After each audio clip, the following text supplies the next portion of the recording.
involved in those protests. We'll take a look. We're watching it very closely. If they start killing people like they have in the past, I think they're going to get hit very hard. মার্কিন president Donald ট্রাম্পের সাম্প্রতিক একটি ছবি Iran যুক্তরাষ্ট্র সম্পর্কে উত্তেজনা আরও তীব্র করেছে। সিনেটর লিন্ডসে গ্রাহামের এক্স অ্যাকাউন্টে প্রকাশিত ছবিটিতে ট্রাম্পকে এয়ারফোর্স ওয়ানে বসে মেক ইরান গ্রেট এগেইন লেখা একটি ক্যাপ হাতে হাসতে দেখা গেছে। ছবিটি ভাইরাল হওয়ার পর বিশ্লেষকরা আশঙ্কা করছেন যে ট্রাম্প আবারও ইরানের উপর চাপ সৃষ্টি করতে পারেন। একই সময় ইসরায়েলের পক্ষ থেকে ইরানে নতুন করে হামলার ছক আঁকার খবরে পরিস্থিতি আরও দাউ দাউ করে জ্বলে উঠেছে। এ অবস্থায় যুক্তরাষ্ট্র ও ইসরায়েলকে কড়া হুঁশিয়ারি দিয়েছে ইরানের প্রতিরক্ষা কাউন্সিল।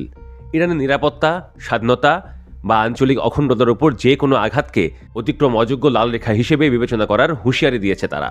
মঙ্গলবার দেওয়া এক বিবৃতিতে ইরানের প্রতিরক্ষা পরিষদ জানায়, শত্রু মহলে তেহরানের বিরুদ্ধে হুমকি ও উস্কানিমূলক মন্তব্য আশঙ্কাজনকভাবে বেড়েছে।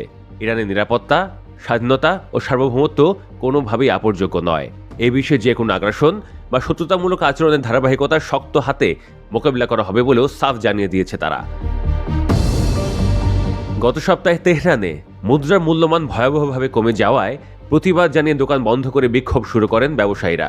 ইরানের ভেতরের এই অস্থিরতাকে সুযোগ হিসেবে ব্যবহার করছে যুক্তরাষ্ট্র ও ইসরায়েল। আন্দোলনকারীদের উপর শক্তি প্রয়োগ করলে ইরানের সম্ভাব্য সামরিক হামলার হুমকি দিয়েছে যুক্তরাষ্ট্র। একই সময় ইরানের এই বিক্ষোভ প্রকাশ্যে উস্কে দেওয়ার চেষ্টা চালাচ্ছে ইসরায়েলের গোয়েন্দা সংস্থা মোসাদ। এই পরিস্থিতিতে কঠোর অবস্থান নিয়েছে ইরান। ইরানের উপর যে কোনো আঘাত বা বিদেশি হস্তক্ষেপ হলে চূড়ান্ত জবাব দেওয়ার হুঁশিয়ারি দিয়েছে তারা।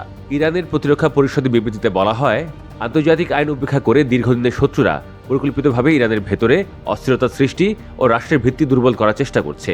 এটি তাদেরকে চাপে রাখা ও ভয় দেখানোর একটি কৌশল। কিন্তু এমনটা চলতে থাকলে ইরান জবাব না দিয়ে মুখ বুজে বসে থাকবে না।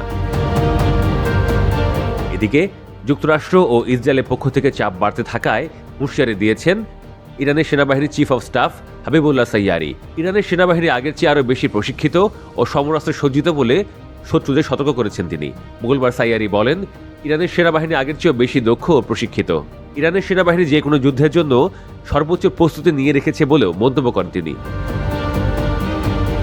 যুক্তরাষ্ট্র ও ইসরায়েলে চাপিয়ে দেওয়া 12 দিনের যুদ্ধের কথা উল্লেখ করে সাইয়ারি বলেন, ওই সময়ে ইরানের সেনাবাহিনী ও সাধারণ মানুষের প্রতিরোধ ছিল দৃঢ়। ইরানের সেনাবাহিনী সবসময় যুদ্ধের জন্য প্রস্তুতি রাখে। এই 12 দিনের যুদ্ধ থেকে নেওয়া অভিজ্ঞতার ভিত্তিতে বিভিন্ন কার্যকর পদক্ষেপ নেওয়া হয়েছে।